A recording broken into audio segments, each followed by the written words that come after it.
This hair right here is a leave out sew in. These are all my natural hair and it's up to over here. And in today's video, I'm going to tell you how to go about with the sew in, from how to choose the hair type and how to go about everything. Hey guys, you're welcome back to my channel. It's Ghana Girl here. My name is Matilda Enoku. I go by the name Ghana Girl over here. So my hair right here is leave out sew in, and I've done this I think twice. This is the second time of me having a sew in on, and due to the struggles I've had, the good times and bad, I've decided to come on here and tell you how I feel about it. It's looking this way. You see, look at this. Yeah, so you clearly can see my hair texture out. If you're beginning to think of going for leave out sew ins, you should be ready for hair damage, except if you know how to go about it. So from the first, I think it's 2 months now, I actually don't do it for a long time, even though it doesn't smell because I wash it. But for the first time, I did a lot of straightening without protector. Is it heat protecting spray or something? I don't know. You should know what I'm talking about. It's heat protecting spray or something, without having heat protecting spray.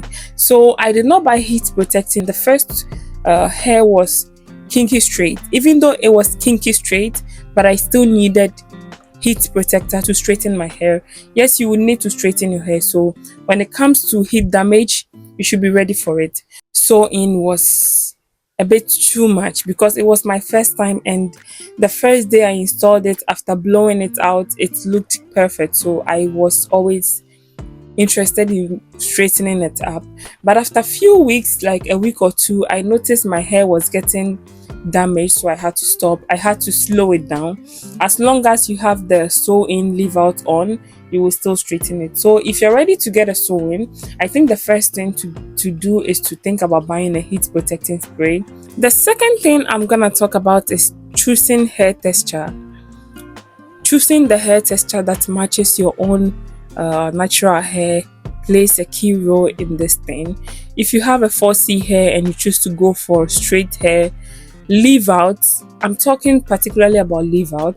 So if you have a 4C hair and you choose to go for straight hair, it's going to cause a lot of harm than good, especially if you are interested in growing your hair more than looking good with the extensions. You should choose something like kinky straight, kinky curls, and this kinky like 4C looking extensions. Those are better. You see this one here, it was curled.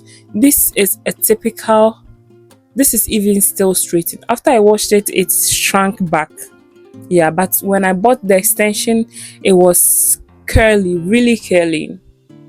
Yeah, so if you have 4C hair, you should look out to buy kinky type of hair extension which is related to 4C and all that. And the next thing I will talk about, having time for your hair. If you are someone who doesn't really have time for your hair and yourself, you shouldn't even think about leave out, because you would constantly have to straighten it. You would constantly have to do like styling stuff. So you really need time for your hair. If you don't have time for your hair, you should definitely go for closure sew ins.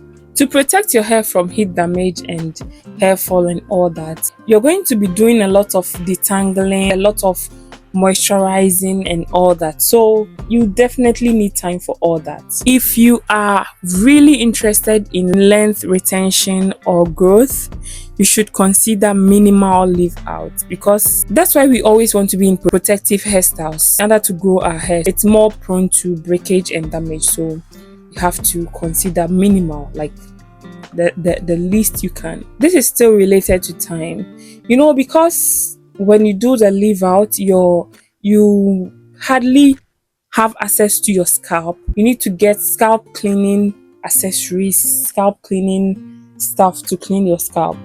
I personally do not do anything to my scalp. I only moisturize my scalp.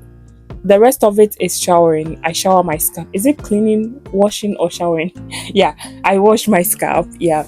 So normally when I'm in braids, I can go up to 3 weeks, the maximum I can. That's why I'm always like changing braids. I can go maximum 3 weeks before showering my hair, before washing my hair. And also it applies to this. When I'm in this thing, it takes me 3 weeks. So this is the 4th week, and I washed my hair last week Friday, so that's the maximum I can. So from 2 weeks before I wash my hair, I feel a lot of itch and all that. Even though moisturizing reduces that itch under your scalp, you still need to clean your scalp. So I don't know how you go about yours, but I go about mine with washing it with shampoo and conditioner. So you should be ready to be doing all that. Another thing that I don't know if it's just me or everyone, I hate tight braids. So if you are trying to do the sew-in thing, you should go for less tight braid pattern, because it's gonna cause a lot of tension under your scalp, and if this extension is on the tension, you're gonna feel very uncomfortable. So you should try to speak to your braider, your stylist, to go very less tension on the scalp. When it comes to removing the sew-in, always make sure a professional does it for you. Do not intend to do it by yourself if you're not a professional, because it can cause a lot of shedding and breakage. You can cut your hair by mistake without knowing if you give it to just a random person who doesn't know how to go about it. It's very easy for you to cut your hair, so you have to let a professional do it for you. If you really want to do it by yourself, please make sure to go about it patiently and carefully. I do not always create this kind of content. I only create lifestyle content, and if you're only into hair content, please do not subscribe to my channel. But if you're into me and what I do here, please make sure to subscribe, and then whether you like it or not, just give this video a like. And thank you so much for watching. Leave a comment down there, something that I forgot and something that you do that benefits your hair. If you're first time, just let me know how helpful this video was. Thank you so much for watching. Mwah. Bye.